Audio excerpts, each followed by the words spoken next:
থরসব বিল্লাল এবং নাসা কিন্তু মিলে গিয়েছে এবং একত্রে তারা নাচানাচি করে একটি ভিডিও পাবলিক করেছে, যেই ভিডিওকে কেন্দ্র করে অসংখ্য মানুষ তাদেরকে নিয়ে বাজে সমালোচনা শুরু করেছে। বলছে তারা পরিকল্পিতভাবে এরকম একটি সিন ক্রিয়েট করেছিল যাতে করে গনি মিয়ার জন্য 10 লক্ষ টাকা উঠাতে তাদের জন্য রাস্তাটি সহজ হয়ে যায়।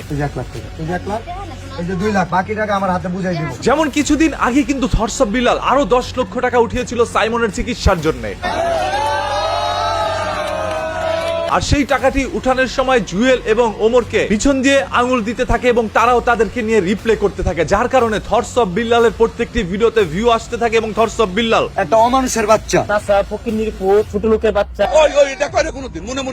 অন্যদিকে কনির চিকিৎসা করবে এই জন্য টাকা উঠানোর জন্য থরসব বিল্লাল নাসার সাথে পরিকল্পিতভাবে এরকম একটি কাজ করে বলে অনেকে মনে করছেন। নাসা বিনোদন টিম এন্ড সন্ত্রাসী নাসা এই কোনি মিয়া প্রসঙ্গে সে চ্যাপ্টার তুলছে যাতে করে থরসব বিল্লাল একটু ট্রেন্ডে আসতে পারে, নাসাও ট্রেন্ডে আসতে পারে এবং 10 লক্ষ টাকা উঠাতে তাদের জন্য বেশি একটা সময় না লাগে। কোনি মিয়ার ঘিরে কিন্তু এই জিনিসটা হয়েছে। সাইমনের জন্য লেগেছিল 47 ঘন্টা, অন্যদিকে কনি মিয়ার জন্য লেগেছে মাত্র 43 ঘন্টা। কোনি মিয়ার জন্য 43 ঘন্টায় 10 লক্ষ টাকা সংগ্রহ। এরই মধ্যে 10 লক্ষ টাকা উঠাতে সক্ষম হয় থরসব বিল্লাল। 47 ঘন্টায় সংগ্রহ 10,04,610 টাকা। আর এই টাকাটা উঠানোর পরে থরসব বিল্লাল নিজেকে মানবতার মহাজন হিসাবে দাবি করা শুরু করেছে।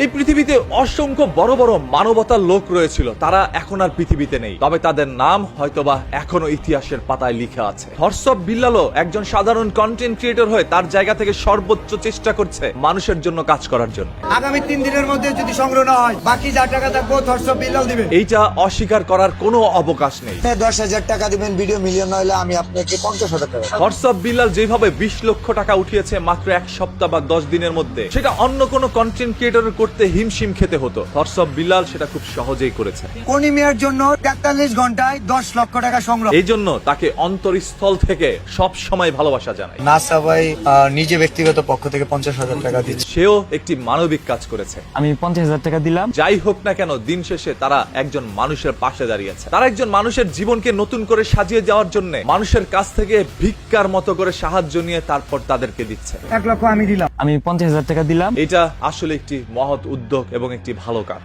এটাকে সব সময় আমরা সমর্থন করব ইনশাআল্লাহ। তো মানবিক কাজে শত্রু বন্ধু বলে কিছু নাই। মানবিক কাজে মানুষ যদি মনে হয় মানুষ পাশে দাঁড়াবে। অন্যদিকে যেহেতু আপনারা এখন সামাজিক কাজ করছেন এবং আপনারা একজন ইনফ্লুয়েন্সার, সেহেতু অসংখ্য মানুষ আপনাদের কাছ থেকে ইনফ্লুয়েন্স হয়, আপনাদের কাছ থেকে মোটিভেটেড হয়ে তারা আপনাদের মতো কাজ করার চেষ্টা করে। তাই আপনারা এমন কোনো কাজ করবেন না যেই কাজ থেকে তারা অসামাজিক হয়ে যায়।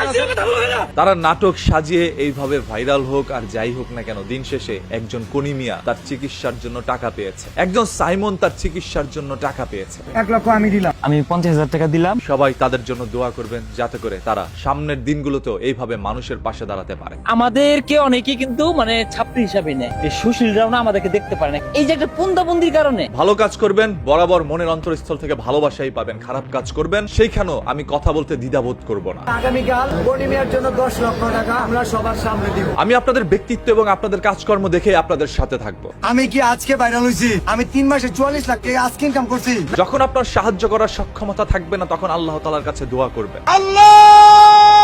একজন থরসব বিল্লাল একদিনে হয় না। তোমার কাছে বিচার